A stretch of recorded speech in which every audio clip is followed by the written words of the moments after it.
Olá, participantes do segundo simpósio de conexão farmacêutica. Sejam bem-vindos. Meu nome é Juliana e eu hoje vou apresentar para vocês um pouquinho do que tem sido os meus últimos anos de pós-doc, os trabalhos que eu venho desenvolvendo, combinando criomicroscopia eletrônica e modelagem molecular, rompendo barreiras na obtenção e compreensão de estruturas biológicas. Vou começar falando um pouco sobre a minha história. Eu sou graduada pela Universidade Federal Fluminense em farmácia, e logo depois eu realizei o meu meu doutorado, meu PhD na Universidade Federal do Rio de Janeiro, UFRJ, na área de ciências farmacêuticas, com ênfase em modelagem molecular. Nessa época eu trabalhei basicamente só em computador, aprendendo diversas técnicas, combinando técnicas preditivas computacionais.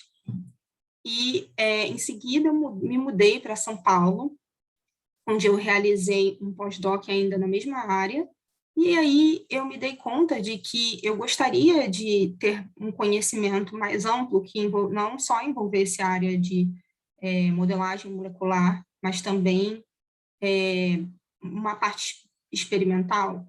E aí eu me identifiquei com a área de criomicroscopia eletrônica, fui realizar um pós-doc no CNPEM, que é um centro, hoje em dia, de pesquisa em Campinas, onde a gente tem um acelerador de partículas Sirius, e também um único, se não me engano, ainda, um único microscópio de transmissão eletrônica, que é capaz de obter estruturas de alta resolução em criomicroscopia eletrônica.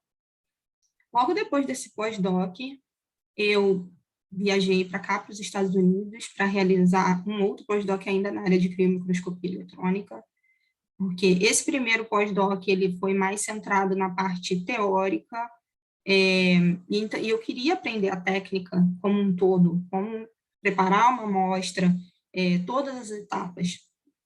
Então, eu fui trabalhar no NIH, e eu fiquei por lá por 2 anos desenvolvendo o trabalho que eu vou mostrar para vocês. E, recentemente, depois da pandemia, eu me interessei pela área de virologia e me mudei para a Universidade de Duke, ainda aqui na mesma região, onde eu estou trabalhando há 2 meses. A criomicroscopia eletrônica, do que se trata?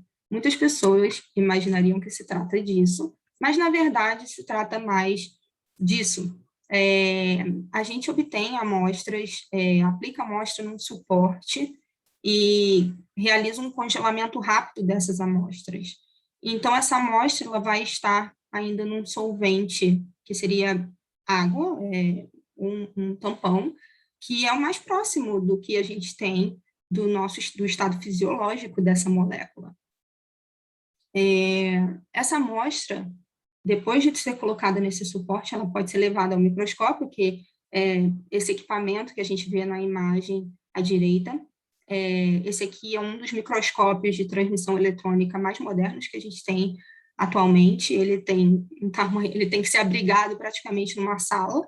E aí, nesse microscópio, a gente coleta milhares de imagens que futuramente vão ser processadas no computador. Por quê? Essas imagens que a gente coleta são como se fossem fotos do material que a gente está analisando, são imagens bidimensionais. E aí, quando a gente coloca no computador e processa com um dos programas que estão atualmente disponíveis, a gente pode obter uma estrutura tridimensional. Essa técnica ela pode ser aplicada para obter estrutura de vírus, de materiais, de bactérias, de proteínas. Então, é uma técnica bastante ampla, em que a gente pode ter diferentes tamanhos de moléculas. É importante destacar que, quanto menor a molécula, mais difícil vai ser a gente obter um nível de informação e confiabilidade alto em criomicroscopia eletrônica. Então, em moléculas, por exemplo, menores do que 100 kilodaltons, a gente já começa a enfrentar algum desafio na área de criomicroscopia eletrônica. 100 kilodaltons, ou talvez um pouco menos atualmente, com os softwares que a gente tem hoje, também com o avanço das câmeras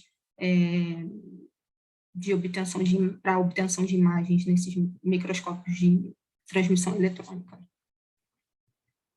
Essa técnica é uma técnica que ela tem grande popularidade hoje em dia na área acadêmica, principalmente após ter ganhado o Prêmio Nobel recentemente.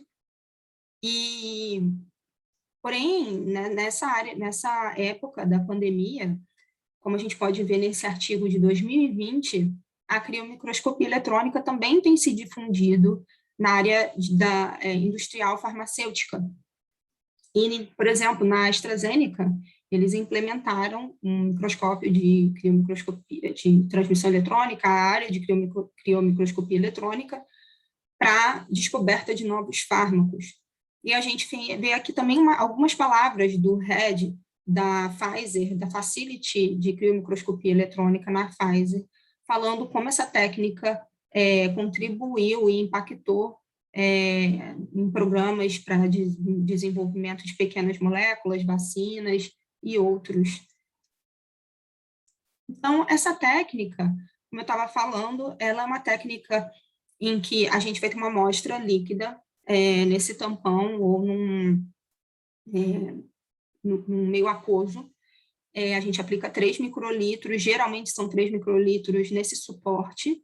Então, é uma quantidade bem pequena de amostra, o que também representa como uma vantagem dessa técnica.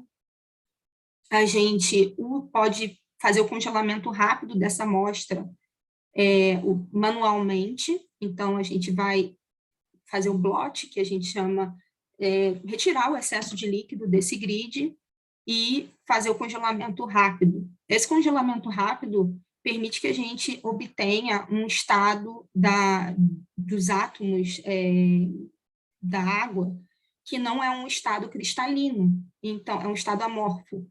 Então, quando a gente coloca essa amostra no microscópio de transmissão eletrônica, a gente basicamente vai ver apenas a proteína que a gente está querendo estudar, no caso. Aí, então, a gente pode fazer esse congelamento manualmente ou usar esse equipamento que a gente vê aqui no slide, chamado Leica, e depois a gente coloca esse grid no microscópio para coletar as imagens que a gente precisa. As imagens, elas se parecem mais ou menos como essa imagem que a gente está vendo aqui no final, à direita, onde a gente vê várias partículas, por exemplo, de uma proteína. E essa proteína ela não está na mesma orientação, e isso é o que permite que a gente, quando a gente leva essas imagens bidimensionais para o computador, a gente permite que a gente obtenha uma estrutura tridimensional dessa partícula. Como nem tudo são flores, a técnica de criomicroscopia eletrônica ela é bem poderosa, mas ela tem algumas limitações. O equipamento é um equipamento caro, é uma técnica considerada cara, para se manter um microscópio e também todos esses equipamentos que são necessários para que a gente tenha o grid contendo a amostra, não são, a estrutura ao entorno da criomicroscopia eletrônica não é barata. E em relação à obtenção das estruturas dos mapas de criomicroscopia eletrônica, os equipamentos eles evoluíram bastante, como a gente pode ver nessa imagem à esquerda, a resolução das estruturas obtidas antes de 2013 e depois, até mesmo no presente, a gente vê que essas estruturas elas já têm nível atômico, a gente já consegue identificar os aminoácidos que estão presentes na estrutura pela densidade obtida no modelo de criomicroscopia eletrônica. O tamanho da partícula, como eu falei, partículas muito pequenas, elas vão geralmente apresentar algum grau de dificuldade, principalmente na hora do processamento de imagens, e vai ter um impacto na resolução da estrutura que a gente vai obter, e a flexibilidade é um fator que também vai afetar a resolução. Como a gente pode ver aqui nessa imagem da direita, eu trouxe o spike do coronavírus, ele está colorido exatamente de acordo com as áreas que são mais flexíveis no spike. Então, essa área central do spike, ela é azul escuro, ela tem é uma área de alta estabilidade, pouca flexibilidade, então vai ter alta resolução. E as áreas coloridas em vermelho, como, por exemplo, as laterais do spike e também o topo, onde a gente vê um verde, amarelo e vermelho, que é a área do receptor binding domain, onde o receptor, o ACE2, que está na superfície celular, se liga, é uma área também que tem alta flexibilidade. Essa baixa resolução ela vai ter um grande impacto na compreensão das estruturas biológicas, obviamente. Então, essa baixa resolução ela vai ter um impacto na interpretação desses mapas com pouca informação a nível atômico. Então, quando a gente tem resíduos ou partes da molécula que são muito flexíveis, ao invés da gente enxergar a densidade atômica, a gente vai enxergar um borrão, porque esse aminoácido, o átomo, ele pode estar em mais de uma conformação, pode estar ocupando mais de uma posição no espaço, por ser flexível. Então, vai nos dar pouquíssima informação a nível atômico. Também vai causar uma dificuldade na elucidação das interfaces de interação entre monômeros. Se a gente tem uma estrutura que tem mais de um monômero, uma estrutura heteromérica, dimérica, trimérica, e a gente não vai ter informação, vai ver um blob nessa área, um borrão nessa área onde tem flexibilidade, a gente não vai conseguir definir quem são os átomos que estão interagindo para manter essa estrutura estável.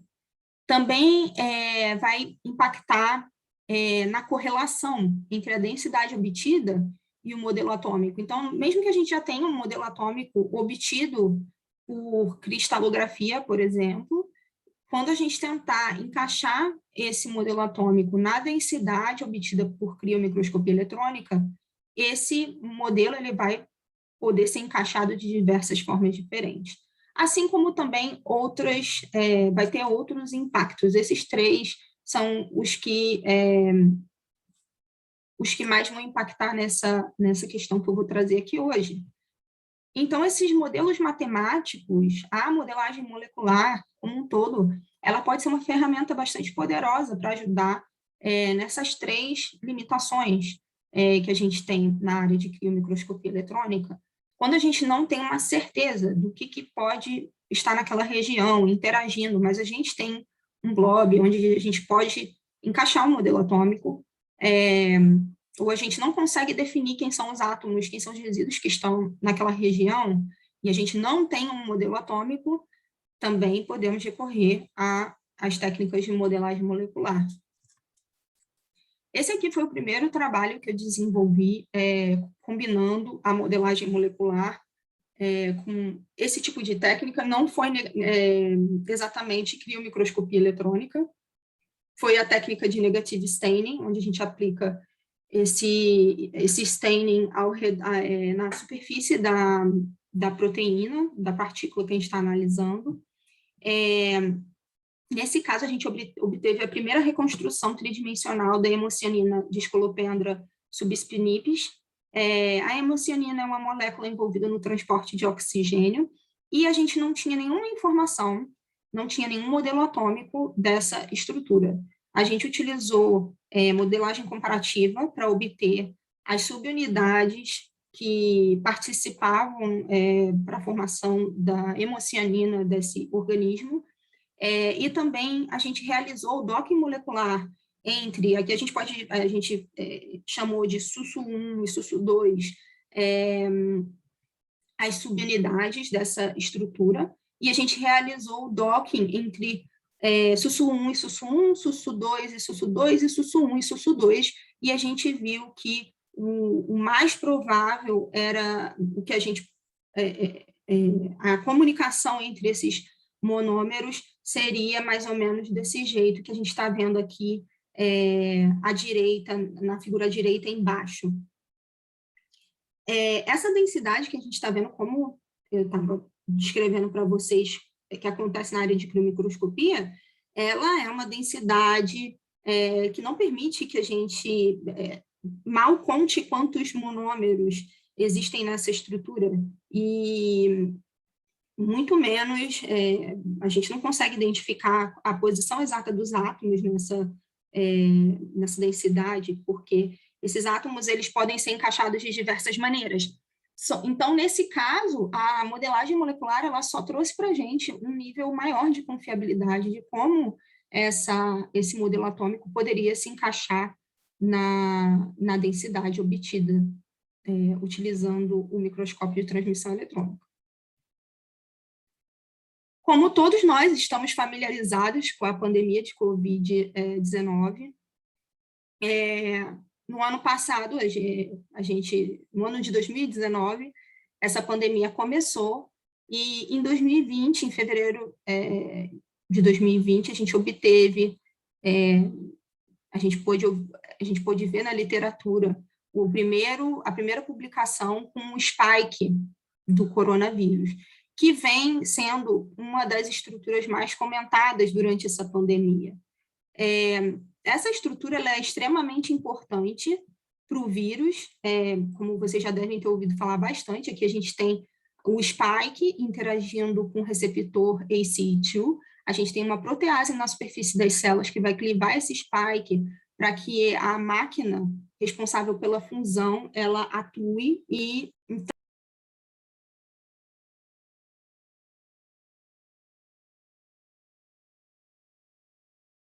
então, como essa estrutura na superfície viral ela é tão importante para a infecção, nada mais óbvio do que a gente ter essa estrutura como um dos principais alvos utilizados hoje em dia no desenvolvimento de fármacos contra o coronavírus. E foi isso que aconteceu enquanto eu estava no NIH.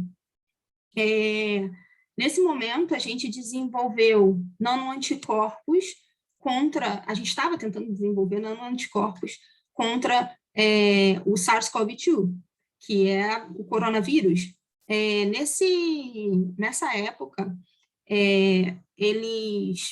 um instituto que a gente trabalhou em colaboração, chamado NCUT, que também é do NIH, eles ficaram responsáveis pelo desenvolvimento das estruturas. Essas estruturas foram obtidas através da técnica de phage display panning, e esse grupo de nanoanticorpos obtidos foram contra exatamente a região RBD do spike do coronavírus. Só para esclarecer, o que são nanoanticorpos? São anticorpos, também são anticorpos, mas de tamanho reduzido do que os anticorpos que a gente está acostumado a ouvir falar. Esses anticorpos, eles são baseados na estrutura dos anticorpos obtidos na lhama. Esses anticorpos que a gente obteve, eles são anticorpos humanizados, e esse grupo de anticorpos também foi baseado na estrutura do fármaco caplacizumab. Essas estruturas foram... esse grupo foi reduzido, eles foram selecionando dentro desse grande grupo de anticorpos, basicamente 10 mais ativos. E aí foram testados. Nesse ensaio aqui, que a gente está vendo à esquerda, do Alpha-LISA, a gente pode ver que dentro de todos os anticorpos, a gente vê que os melhores resultados de inibição da interação entre a região RBD, ou RBD, no spike, e o receptor ACE2 foi obtida pelos anticorpos 4, 5, 3, 1, 2 e 10. Então, os estudos, eles seguiram em frente, fazendo outros ensaios de avaliação de atividade, e o foco ficou mais no anticorpo 4, que a gente pode ver aqui na linha azul, o mais ativo por esse ensaio de alpha-LISA. No ensaio de baixo, onde a gente vê esses 3 gráficos, é um ensaio de octet binding, e aí a gente testou a forma monomérica do anticorpo 4, que apresentou uma boa ligação com o receptor, e a gente testou a forma dimérica e trimérica. Por que a gente tentou fazer uma forma dimérica e trimérica? Porque o spike do coronavírus é um trímero. Então, a forma monomérica desse anticorpo se ligaria a um dos RBDs do spike do coronavírus, mas, na verdade, o spike contém 3 subunidades de RBD. A gente pode ver que o KD obtido pela forma trimérica, ele foi o melhor KD de entre essas 3 moléculas, seguido pelo dímero e depois o monômero. Também foi avaliado o efeito citopático, causado pelo... a capacidade de inibir o efeito citopático causado pelo SARS-CoV-2. Esse anticorpo 4, ele apresentou o melhor resultado comparado com o anticorpo 2, e, novamente, o trímero mostrou a melhor inibição, seguido do dímero e depois a forma monomérica. Após todos esses ensaios, esses anticorpos eles foram enviados para o Centro de Criomicroscopia Eletrônica do NIH, e a gente, com a colaboração de algumas pessoas no Instituto, a gente produziu o spike do coronavírus e fez um ensaio entre o spike, colocando o spike e esses anticorpos, na esperança de obter uma estrutura do complexo para que a gente compreendesse as interações que estavam envolvidas nesse processo de ligação e inibição de infecção viral. Então, como eu mostrei anteriormente para vocês, esse tipo de imagem à esquerda basicamente são algumas das imagens que a gente obteve na coleta no microscópio. Depois dessas imagens, a gente faz o picking das partículas, a gente seleciona essas partículas nessas imagens. Aqui, nesse caso, a gente obteve cerca de 443 mil partículas no total. Essas partículas elas são alinhadas e classificadas a nível 2D e depois a nível 3D. Então, aqui a gente tem à direita as classes em 3D, contendo cerca de 25 mil partículas por classe. Aqui a gente tem os mapas que a gente obteve, e aí como que a gente descobriu que realmente os anticorpos estavam ligados e onde eles estavam ligados nesses mapas? Porque a gente comparou com a forma do spike na forma APO, na forma não ligada a nada. Quando a gente faz a sobreposição desse spike na forma APO com todos esses outros mapas, a gente pode ver que existe uma extradensidade no topo, na região do RBD, do spike, algumas vezes na direita e algumas vezes no topo.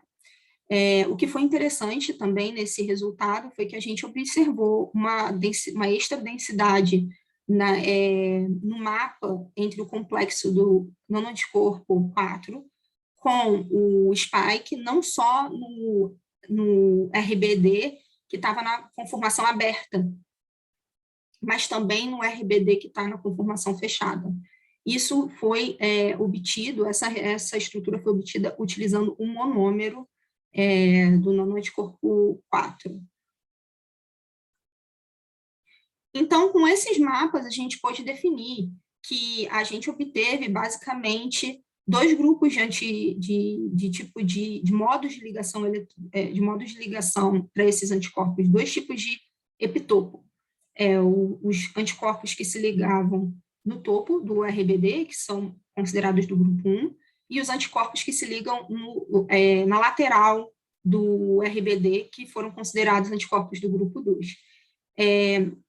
Quando a gente faz a sobreposição da densidade do que a gente obteve desses anticorpos do RBD, mais os anticorpos, com a densidade do RBD com o receptor ACE2, A gente pode ver que, principalmente os anticorpos do grupo 1, eles se sobrepõem com a região de ligação do receptor ACE2. Então, a inibição, provavelmente, ela ocorre através de efeito estérico. O receptor ACE2 não possui o sítio de ligação disponível para que se ligue ao spike e interaja, promovendo a fusão viral. Já o grupo 2 deve agir de forma indireta, porque, de acordo com a nossa sobreposição, o sítio de interação com o RBD, do receptor ACE2 com RBD, não é sobreposto com a região de interação dos anticorpos do grupo 2. O que foi interessante também, que a gente observou, é que esses anticorpos, principalmente o anticorpo 4, que foi o nosso foco, ele se ligou também ao spike da variante UK, do Reino Unido. A gente também testou esse anticorpo contra a variante da África do Sul e não teve atividade. A gente também quis explorar mais aprofundadamente como que essa interação entre o anticorpo e o RBD, a região RBD, acontecia. Dessa forma, a gente poderia até, de repente, otimizar esse anticorpo e criar uma molécula que também tivesse atividade contra a variante da África do Sul ou até mesmo outras variantes. Por que a gente teve que utilizar a técnica de modelagem molecular? Primeiro, porque essa região do topo do spike, como eu falei, ela apresenta grande flexibilidade. Então, e a gente já viu que a flexibilidade é um fator impactante na resolução das estruturas obtidas por criomicroscopia eletrônica. Então, a nossa estrutura nessa região não apresentava alta resolução. Uma resolução a nível atômico. A gente não conseguia definir quais são a posição dos átomos do anticorpo, apenas fazendo o encaixe do modelo atômico no mapa de criomicroscopia eletrônica. E mais, a gente também não possuía a estrutura atômica desse anticorpo, dos anticorpos que a gente estava estudando. Então, não só a gente utilizou docking molecular, mas também utilizamos modelagem comparativa para obter estrutura a nível atômico do anticorpo 4. A gente pode ver que o anticorpo 4, quando a gente, diversas orientações desse mesmo anticorpo, ele apresenta uma certa simetria intrínseca. Então, esse anticorpo poderia ser encaixado nesse mapa de baixa resolução de diversas formas diferentes. Ou seja, a gente não teria nenhuma confiabilidade de quais átomos estariam interagindo com a região do RBD. Nesse caso, a gente utilizou o docking molecular como ponto de partida para ter um primeiro encaixe entre o anticorpo 4 e o RBD. E aí, de posse desses resultados, das 10 melhores conformações, a gente fez um encaixe no modelo na densidade de criomicroscopia eletrônica para selecionar a melhor conformação obtida por docking. Depois de selecionar essa melhor conformação, a gente foi e utilizou a dinâmica molecular, que é uma técnica mais robusta para estudar as interações a nível atômico. Nesse caso, a gente pode ver que algumas regiões, a gente tem aqui na figura A e B, o complexo entre o RBD, a forma selvagem, que seria a que a gente está considerando como a variante de Wuhan, e a variante de UK.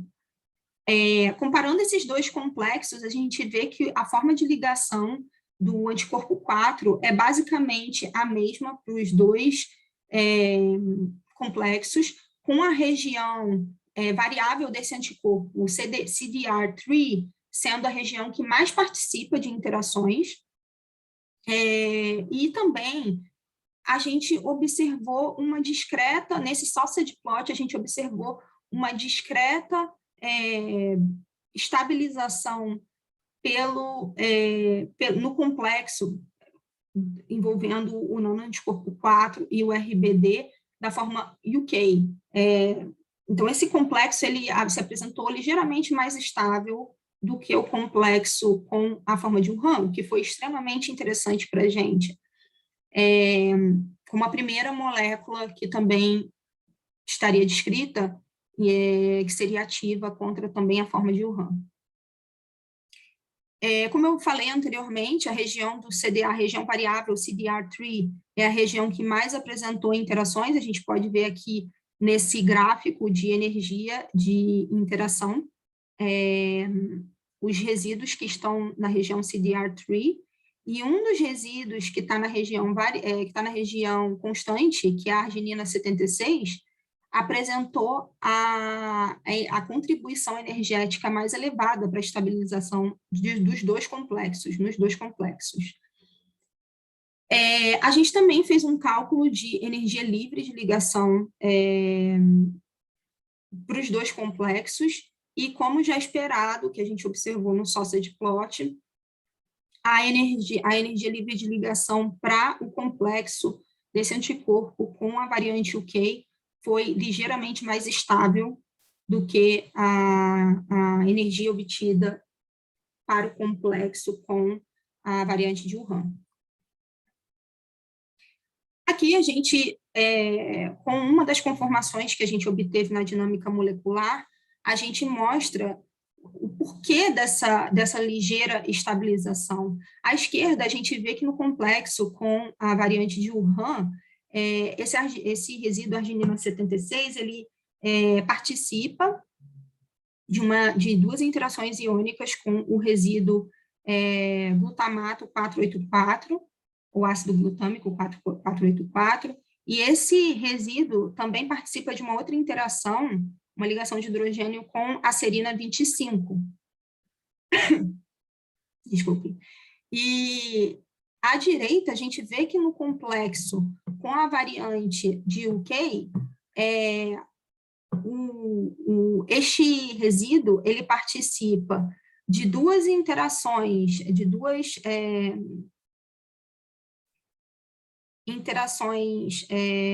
iônicas com o resíduo arginina 76, mas também participa de uma ligação de hidrogênio com a serina 29.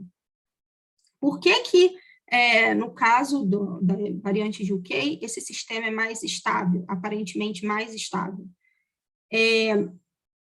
Porque exatamente, aparentemente, a interação desse resíduo da arginina 76, um átomo do glutamato 484 interagindo com dois átomos da arginina 76 e um átomo completamente disponível do resíduo ácido glutâmico, o glutamato 484 com a serina 29, parece promover a situação mais estável, a conformação mais estável para esse complexo. Um dado interessante e importante também foi que a interação com o resíduo 501, que no caso da variante de Wuhan é uma asparagina, e no caso da variante de UK é uma tirosina, ela foi mantida, essa interação foi mantida.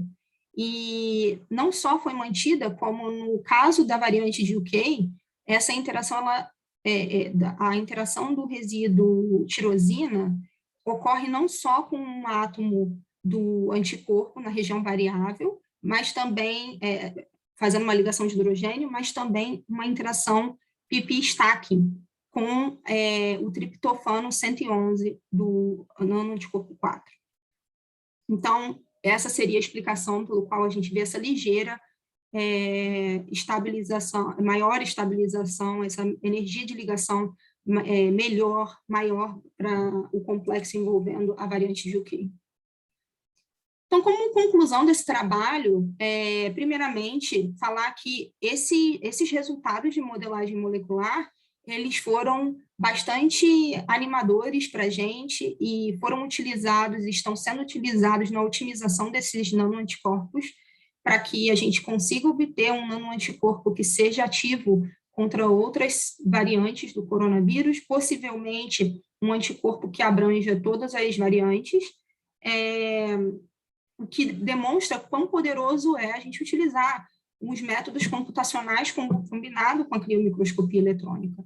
Então, esses métodos eles podem aumentar a confiabilidade na interpretação dos mapas de criomicroscopia eletrônica em geral, quando a gente tem baixa resolução, por exemplo, numa determinada região de interesse. Eles também podem auxiliar no encaixe do modelo atômico em regiões do mapa de baixa resolução, como eu acabei de afirmar. Então, se a gente tem esse blob, mas a região é uma região de importância, a gente pode recorrer à modelagem molecular, modelos matemáticos, para que a gente tenha maior confiabilidade de como devemos encaixar essa estrutura dentro da densidade.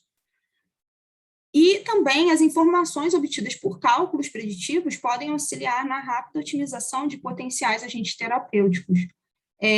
Como eu ressaltei no final da apresentação, os dados obtidos por dinâmica molecular e sobre as interações, quais são as interações mais importantes na estabilização desse complexo, elas são ferramentas importantíssimas na otimização de novas moléculas potenciais agentes contra o coronavírus. Gostaria de ressaltar que essas moléculas que a gente estudou, algumas delas foram submetidas para patente, obtenção de patente para o NIH, e estou positiva de que em breve a gente terá um tratamento contra o coronavírus, um soro, que seja em que a gente possa utilizar um desses nanoanticorpos no tratamento contra o Covid. Vou ficando por aqui, eu espero que todos vocês tenham gostado da apresentação e que vocês continuem aproveitando o simpósio de conexão farmacêutica. Tchau, tchau.